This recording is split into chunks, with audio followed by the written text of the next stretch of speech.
अस्सलाम वालेकुम जॉनम्स, कैसी तबीयत है? ठीक ठाक।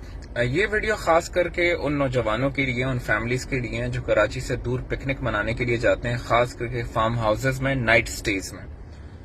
कल रात को, आज हम सदका दे रहे हैं, कल रात को जो वाकया हुआ है, आज अगर मैं आपके सामने जिंदा हूं तो ये किसी मिरेकल से कम नहीं है। या आज जो मेरे साथ, जो हमारे ऑफिस के स्टाफ के, मेरे जो बिजनेस पार्टनर हैं, हमारे तकरीबन 20-25 एम्प्लॉइज जो हमारे साथ गए हैं, अगर आज हम जिंदा हैं तो ये अल्लाह की तरफ से कोई मिरेकल है और कुछ नहीं। कराची में अक्सर जब गर्मी आती है या ईद उल फितर और ईद उल अजहा के बाद हम पिकनिक प्लान करते हैं, और हमने भी पिकनिक प्लान किया गडाप टाउन में। और गडाप टाउन में जब 30 मिनट आप अंदर जाते हैं तो यहाँ अल जन्नत विलेज के नाम से एक वो है कि उसके अंदर मल्टीपल फार्म हाउसेज हैं। उसके अंदर जो है शयान रिजॉर्ट 2 के नाम से अपने एक फार्म हाउस बुक किया, और काफी एक्सपेंसिव था, 48,000, लगभग 50,000 रुपए हमसे लिए। और हमने सोचा था हम क्रिकेट खेलेंगे, हमने बारबेक्यू, खाना पीना, बिरयानी वगैरह सब कैटरिंग ऑर्डर कर ली थी, पूरी टीम तैयार थी फ्राइडे के बाद कि यार खुशी से जाके हम थोड़ा सा एंजॉय कर लेंगे, थोड़ा सा रिलैक्स कर लेंगे। मेरे साथ जो बिजनेस पार्टनर है उसका अपना गार्ड है पर्सनल, वो अपने गार्ड को भी साथ लेकर गया।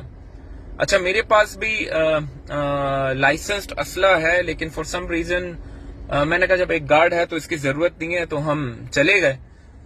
हम वहां तकरीबन पहुंचे हैं रात के 8 बजे, 8 साढ़े 8 बजे हम सारे उधर पहुंचे हैं।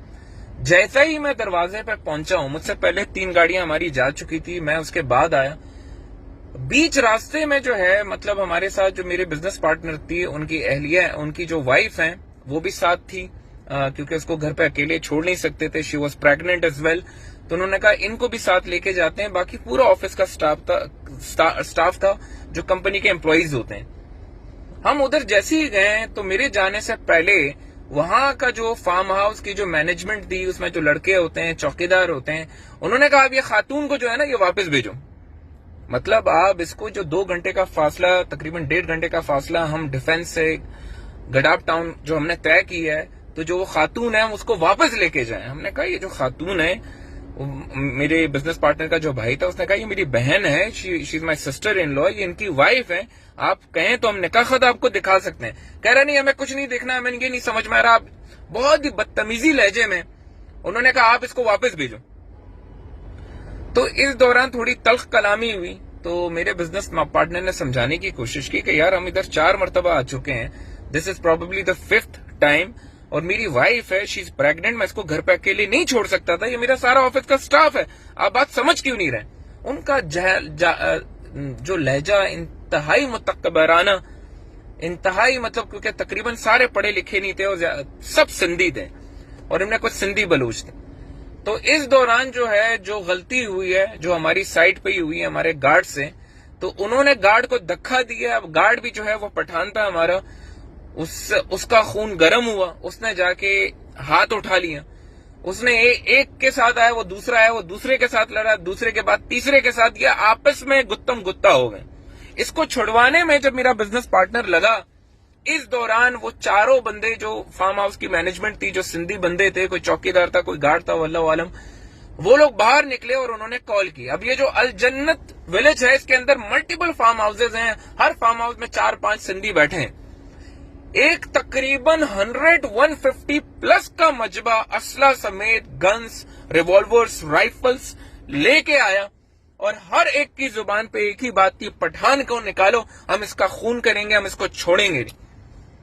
मैंने, ऑफिस के स्टाफ ने, मेरे बिजनेस पार्टनर ने, हम इनके पांव नहीं पड़े, हमने इनके माथे चूमे, इनको गले लगाया, इनको कहा हम आपसे माजरत मांगते हैं, इस लड़के से गलती हुई, इसको हाथ नहीं उठाना चाहिए, हाँ आप अपने बड़ों को लेकर आओ, हम उसको सामने लेकर आएंगे, वो माफी भी मांगेगा, आप चाहो 2 थप्पड़ आप मार दो ताकि आपका कलेजा ठंडा हो जाए।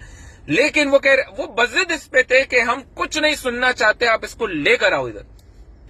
उस वक्त ना वहां कोई सर्वेलेंस कैमरी थी, अंधेरा था, हम इस सोच से आए थे कि हम एक फार्म हाउस में एक पिकनिक मनाएंगे, हम एंजॉय करेंगे।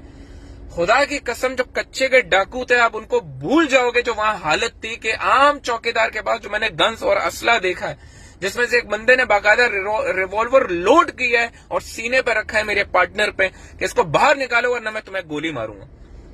मेहमान नवाजी, मेहमानों का तकद्दुस, किसी चीज का लिहाज नहीं रखा गया और सब ने कलमा पढ़ लिया। 15 पे कॉल कर रहे थे तो 15 की तरफ से ये मैसेजेस आ रहे थे कि भाई हमारी गाड़ी खराब हो गई, हमारी गाड़ी खराब है, हम पहुंचने वाले हैं। इन सब चीजों को 1 घंटा लग गया। 1 घंटे के दौरान ये चलाने लगे फार्म हाउस की दीवारें के इसको निकालो। हमने कहा वो हमारी लेडीज हैं, हमारे बच्चे हैं, खुदा के लिए आप चादर चार दीवारी का तो ख्याल रखो। आप वो हम ले आएंगे, लेकिन अगर हम ले आए, आप में से हर बंदे ने उस पर हाथ पे उठाया, खुदा की कसम वो नौजवान मर जाएगा, उसका कत्ल आप लोगों। आप अगर मुसलमान हो, आप थोड़ी सी तो अकल का इस्तेमाल करो। यकीन जाने मैंने वीडियोस देखी है मरी में क्या होता है। अगर मैं इसकी रिकॉर्डिंग हम कर लेते, हम सोशल मीडिया पे डाल दें, मैं कहता हूं आप लोगों को यकीन भी नहीं आएगा कि कराची की विसिनिटी से सिर्फ 40 किलोमीटर के फासले पर जंगल का कानून है, जहां कुछ नहीं है पता। इन लोगों के ना NIC बने, ज्यादा से ज्यादा ड्रग एडिक्ट्स थे, पान गुटखा उन्होंने खाया था, उनके चेहरों पे दहशत और खून सवार थी। उसमें से एक को जब मैंने कहा कि अगर ये बाहर आया तो ये मर जाएगा, जिंदा नहीं रहेगा, तो वो कह रहे थे यार हमने तो बहुत से बंदे मारे, एक और मार देंगे, हमारा क्या, लेकिन हमारी इज्जत पे हाथ कैसे उठाई। मैंने कहा बिल्कुल गलत किया, मैं आपके सामने लेकर आऊंगा, हम उसको नौकरी से निकालेंगे उस एक बंदे की गलती की वजह से। आप इन 25 लोगों को जो है ना हरासा कर रहे, they did not listen to anything. 1 घंटा हमारे गले सूख गए, उसके बाद जाके किसी तरीके से हम फार्म हाउस के अंदर गए, उनको हमने हाथ जोड़े कि आप पैसे ले लो, आप कुछ भी कर लो, आप खुदा के लिए अपना तारुफ करवाया, सब कुछ करवाया कि आप किसी तरीके से आप ठंडे हो जाओ। For some reason all of a sudden एक साइलेंस एंड सन्नाटा आया। उन्होंने कहा आप एक काम करो, आप लोग जाओ अपना, आप हमारे मेहमान हो, आप फार्म हाउस में जाओ और हम बाद में बात करेंगे। एकदम से सन्नाटा हुआ, वो जो 150 का मजमा था वो फैल गया और फार्म हाउस के अंदर 10-15 बंदे फिर भी मौजूद थे, जिनमें से एक बज़द ये था कि इनका असला जब्त करो। जब मैंने ये साइलेंस देखी तो my sixth sense is very strong. ये मेरे साथ इंसिडेंट बहुत पहले ग्वादर में भी हो चुका था, जहां बलोचों ने बस के अंदर तकरीबन 50 बंदा था, उन्होंने हमें अटैक किया लेबर समेत। तो ये जो तबका होता है, खास करके जो तालीमी याफ्ता नहीं होता, जो मजदूर तबका होता है, याद रहे कि जब आप इनके झुंड में जाते हैं और ये जब इकट्ठे होते हैं तो आप इनसे रहम की उम्मीद मत करना। लेकिन ये सब कुछ होने के बावजूद भी मेरा वास्ता बलोचों से भी पड़ा है, मेरा वास्ता इस बार सिंधियों से भी पड़ा है। मैं सिंधियों को एक मामले में इतना सब कुछ हो जाने के बाद भी एक चीज पर सलूट पेश करता हूं कि इन्होंने न चादर चार दीवारी को पलांगा, वो आखिर तक उस कमरे में नहीं गई जिस कमरे में मेरी भाभी थी, उन्होंने इस चीज का ख्याल रखा। फिर दूसरा, उन्होंने किसी और पे हाथ नहीं उठाया। वो कह रहे थे उस पठान को निकालो, उसको हमने छोड़ना नहीं, उसको हमने कत्ल करना है, उसको छोड़ना नहीं। हालांकि ग्वादर में जब मेरे साथ हुआ था, मैं खुद बलूच हूं, बलूचिस्तान से मेरा ताल्लुक है, उन्होंने मेरे एक लेबर के गलती पर उनमें से 50 के 50 बंदे में से हर एक ने आके मुझ पे हाथ उठाया था, मेरी कमीज फाड़ी थी। और जब मैंने कहा था कि आप बलोच तो मेहमान को रहमत समझते हैं, उन्होंने कहा बलोच की मैं, मेहमान की मैं। तो सिंधी और बलोच के मुकाबले में आज मेरे ऊपर सिंधियों ने तशद्दुद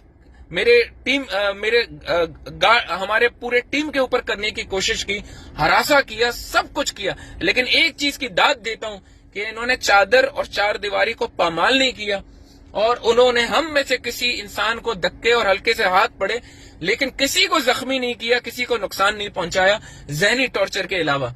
इस दौरान मेरा किसी तरीके से जो हमारे कॉन्टैक्ट्स थे वो चले, हमने IG साहब के थ्रू DIG को कॉल करवाया, DIG ने SHO को कॉल करवाया।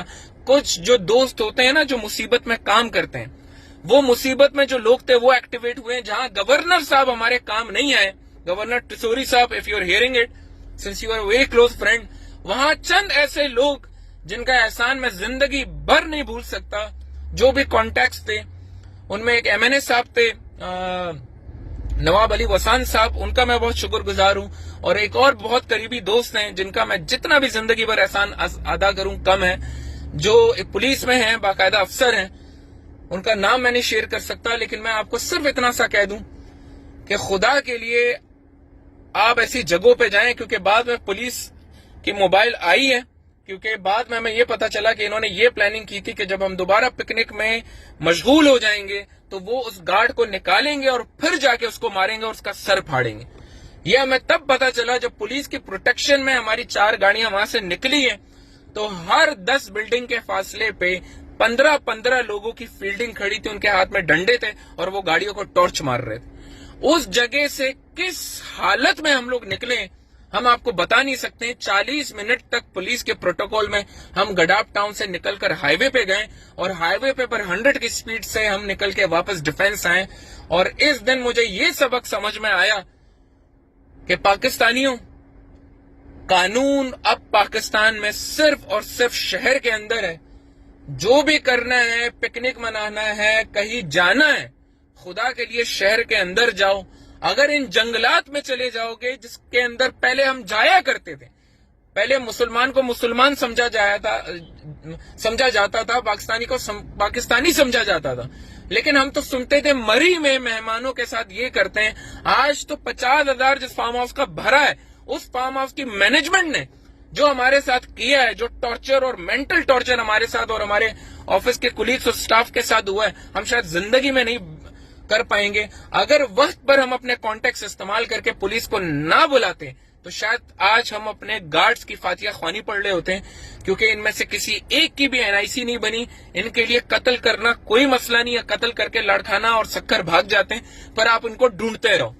तो लिहाजा जो भी कराची वाला या सुनने वाला है, आपसे गुजारिश है कि फार्म हाउसेस में नाइट स्टेज मत करो। हमारे पास गार्ड था, पिस्टल्स थे, सब कुछ थे, लेकिन गन आपकी हिफाजत नहीं कर सकती जब 150-200 का मजबा आपको अटैक करने आएगा। और अगर इस दौरान हम अपने गन निकालते तो शायद इससे ज्यादा बुरा होता। हम सब ने बड़ी ही इंटेलेक्चुअली इसको डील किया, हमने टेम्पर को डिफ्यूज किया और टाइम गेन करके पुलिस को मंगवाया, और उस दौरान खाना पीना सब छोड़कर अपनी जानों को बचा के हम वहां से निकले। बस ये कहता हूं, अल्लाह ताला इस मुल्क की हिफाजत करे। अब अपनी जानों की हिफाजत करें। कुछ भी करना चाहते हैं, करीबी इलाके में जाएं, घूमें फिरें। इन जंगलात में, घारों में, बलूचिस्तान में, इंटीरियर सिंध में, ये गडाप टाउन में, ऐसे इलाकों में ना जाएं और किसी भी तरीके से जो है ना अपने आप को नुकसान ना पहुंचाएं। और मैं दोबारा यही कहूंगा सिंधियों के मामले में कि इतना गुस्सा होने के बावजूद भी उन्होंने चादर चार दीवारी को पामाल नहीं किया, और उन्होंने जिसने नुकसान पहुंचाया था वो उसी को टारगेट करना चाहते थे। हालांकि उनका अंदाज इंतहाई गैर मुनासिबाना था, लेकिन उन्होंने हमारे किसी दूसरे एम्प्लॉइज को न जख्मी किया, न उन पर हाथ उठाया। तो मैं यही कह सकता हूं, अपनी जानों की हिफाजत करें और कोई भी गलती ना करें। रात के वक्त खासकर तौर पे, चाहे आपके पास गार्ड हो, हमारे पास M4A1 थी, हमारे पास पिस्टल्स थी मल्टीपल, लेकिन यकीन जाने गन आपकी हिफाजत नहीं करता when you are encountered with such thing। अपना बहुत ख्याल रखें और ये वीडियो उन सब के साथ शेयर करें। अगर वो सिंधी है तो भी उसके साथ शेयर करें, और अगर कोई प्लान कर रहा है पिकनिक तो भी उसके साथ शेयर करें। बाकी आपकी जिंदगी आपके अपने हिफ्ज़ो अमान में। I wish you guys the best of luck. Thank you.